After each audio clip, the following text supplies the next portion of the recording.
Hello, everybody. Welcome to Dad's Den of Pop Culture.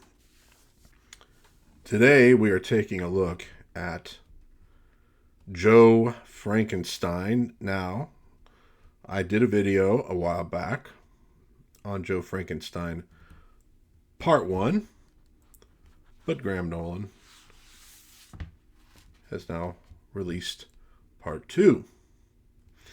So we're going to take a look at Part 2. I just got it this week.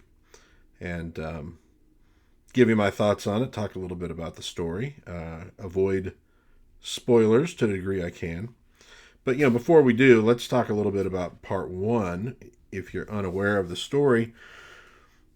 The first part of Joe Frankenstein, we are introduced to Joe Pratt, a 17-year-old kid in foster care. Pizza delivery guy, kind of down on his luck, and one night he is attacked, much to his surprise, by vampires, and he is rescued by the Frankenstein monster, who from now on I will just call Frankie to keep it simple. So Frankie saves him and fills him in on a little bit of his backstory that even he is unaware of. He is a descendant of Dr. Frankenstein. He is, in fact, the last descendant. His parents died in a plane crash that was not, in fact, an accident. It was due to the machinations of the bride.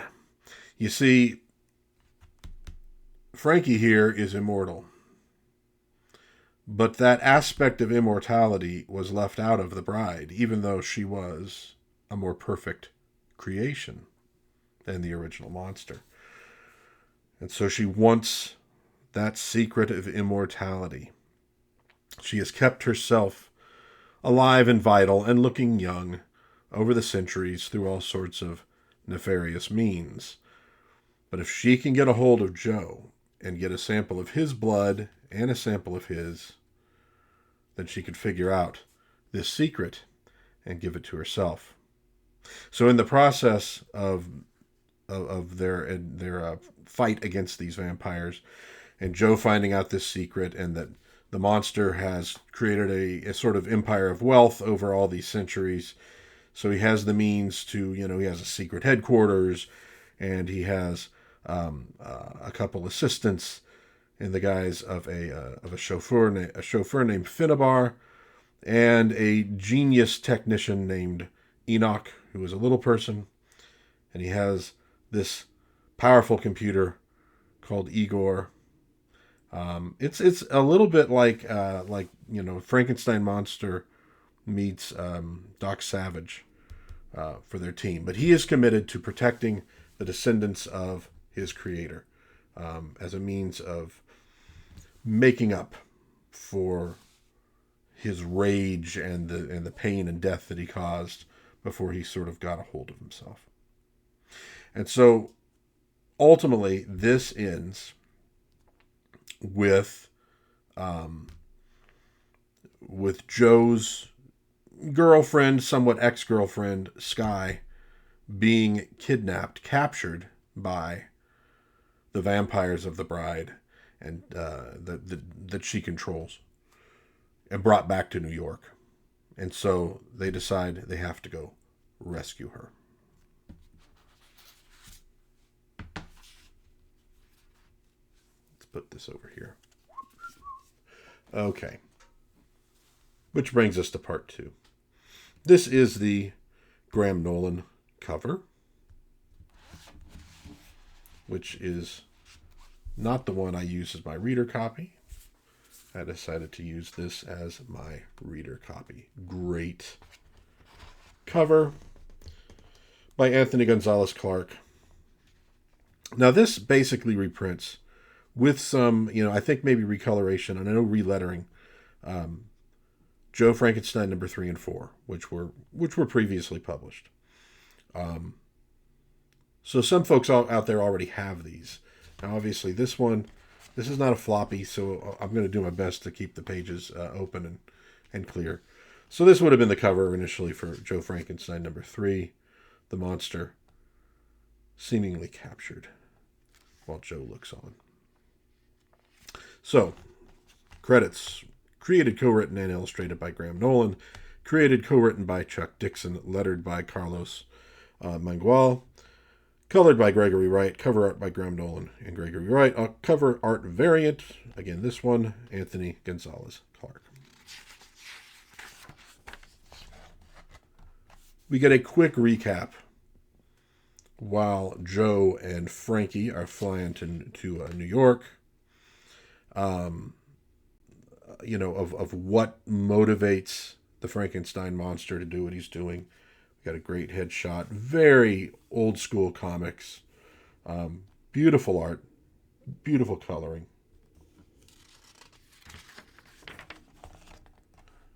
The monster has an alternate base here in New York, hidden inside a windmill.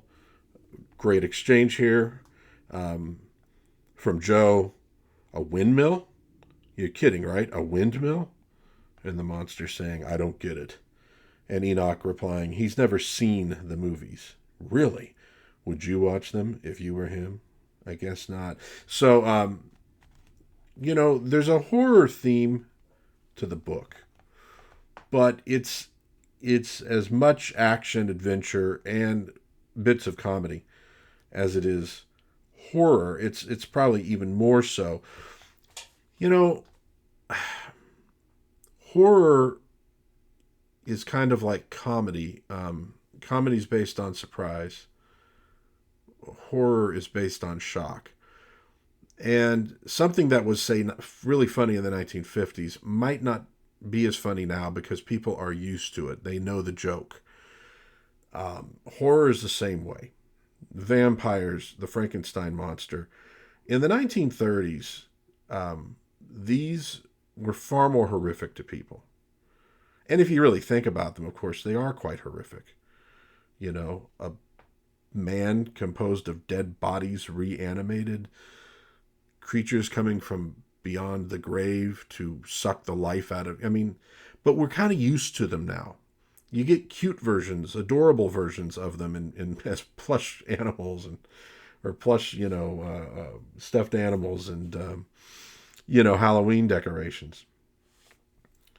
So, as eerie, creepy, and horrific as these things really are, they don't strike us the same way anymore. And so this book has a little bit more of an action-oriented, slant to it than just sort of the sheer horror of the thing.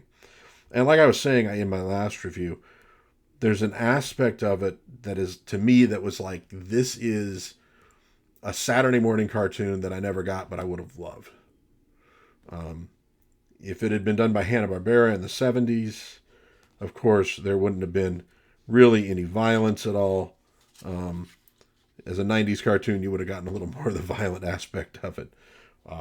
But it has that feel with here's the team and they're going up against the bad guys and all that. It's really awesome. And I will say, I think I liked the part 2 better than part 1. Part 1 has a lot of setup to it. This one gets a lot more into the action. And I felt like you got to know the characters a little bit better. There's some funnier lines, I thought. Highly recommended from that standpoint. You know what would have been awesome? Is Joe Frankenstein as a Filmation live action show. All right, I'm getting off on a tangent. So they've come to this windmill in the basement. There's like an alternate headquarters. But somebody's outside. The bride knows they're coming. And so vampires are raised up by Lord Golgotha, who's sort of got a mummy Egyptian thing going. And he raises an army of vampires who assault the windmill. And again, there's some good character work in here about motivations and where they're at emotionally and what they want. And so the vampires attack. Frankie, shoves Joe into the elevator to get him away from danger. But of course, he's not quite away from danger, is he? I know we're getting a little bit of glare off of this.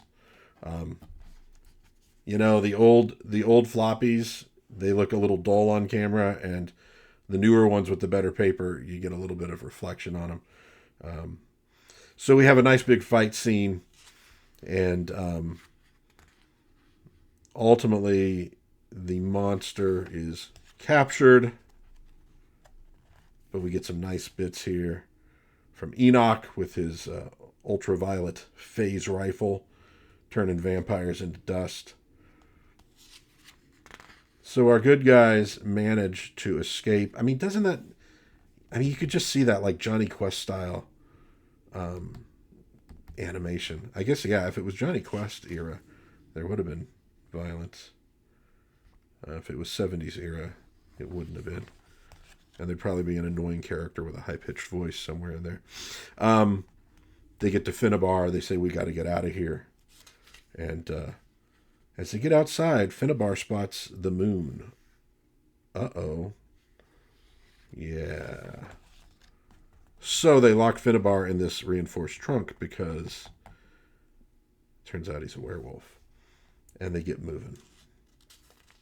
All right, now I'm going to stop here as far as showing the comic because obviously I want people to get it, to read it, whether it's these reprints or whether you go out and find the originals.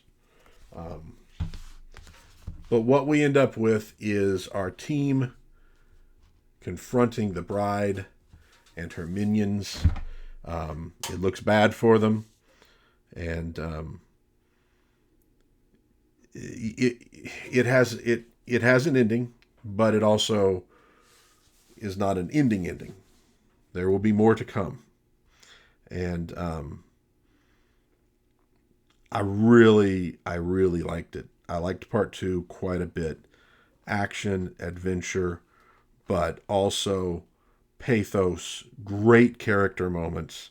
You get to know the characters a little bit better, especially Joe. There's some really beautiful stuff at the end, and a determination to fight on as they discover that there is a power behind the bride, something even greater, something more evil that they're going to have to ultimately confront. Now, in the back, we get a few pages. We get to see some of the original cover images. We get to see some of the character sheet, early model sheets for these characters. It's a nice little bonus. You get some, some stuff from Graham talking about, how they had to redesign the monster. They wanted to give that nod, obviously, to the original Universal movies, but not to the degree that they were going to get sued. The bride. We have Enoch. Talks a little bit about, when he creates characters, he casts actors sort of in the part as inspiration. He mentions Rene Russo for the bride. He mentions, obviously, Peter Dinklage for Enoch. Finnabar, Golgotha, Saxton, and the vampire babes that we see in the first issue. And then the layout for the cover. Pencils and inks. High praise for Joe Frankenstein. It's a great story. It's rousing adventure. It's heroism. There's loss. There's some sadness. It's everything that a comic book really should be, at least to me. I mean, that's what I'm looking for in comics. Is, that entertainment, something to believe in, and it definitely leaves me wanting more, which again, also kind of what you're looking for in comics. Obviously, graphic novels are meant to be self-contained stories, but I've always liked serialized comics better than graphic novels. I like a story that keeps going. I like characters that I could keep enjoying in story after story after story. That's why I collect the darn things. That's why I got so many long boxes sitting behind me. So, nice work from Graham Nolan and Chuck Dixon and Compass Comics. There is more to come. We see here, coming soon on the back page, Return to Monster Island. That looks pretty rad. This is exactly the kind of stuff that I like. Graham, brings in sort of old school sensibilities to his comics, and that sense of adventure and fun that made the Silver and Bronze Ages so great in comics. All on display here in Joe Frankenstein Part 2. How do you get these? Well, I hit the internet and look. I believe they are going to be eventually just for sale on the Compass Comics website. I don't know that that's the case quite yet, as he's done these two campaigns to get these back in print with some, like I said, I believe some recolors and relettered more to what he was aiming for initially. But these will be eventually available, and I'm sure on eBay you could probably find them there. And you could probably find the original Joe Frankenstein 1, 2, 3, and 4 out there as well. Especially good for color or for collectors. High praise for Joe Frankenstein, Part 1 and Part 2. This is a rousing, fun story. It's everything I like in comics, and I am very satisfied with my purchases here.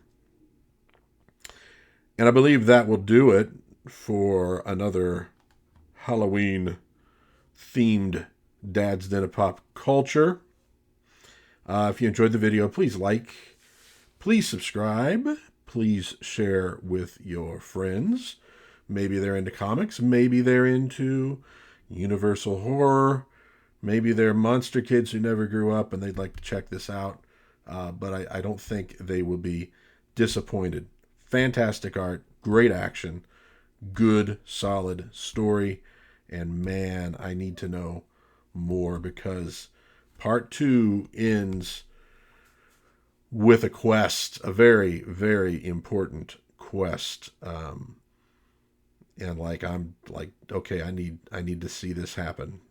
I need the good guys to win here. And great characters. I think you'll enjoy all of them. So thank you for tuning in. God bless everybody out there. I hope that you will do your best to find time to be kind to others in this crazy, mixed up, well, frankly, screwed up world we're enduring at the moment. And, well, maybe probably human beings have always endured. But be kind out there. It's rough. And, hey, I'll see you next time on Dad's Den of Pop Culture.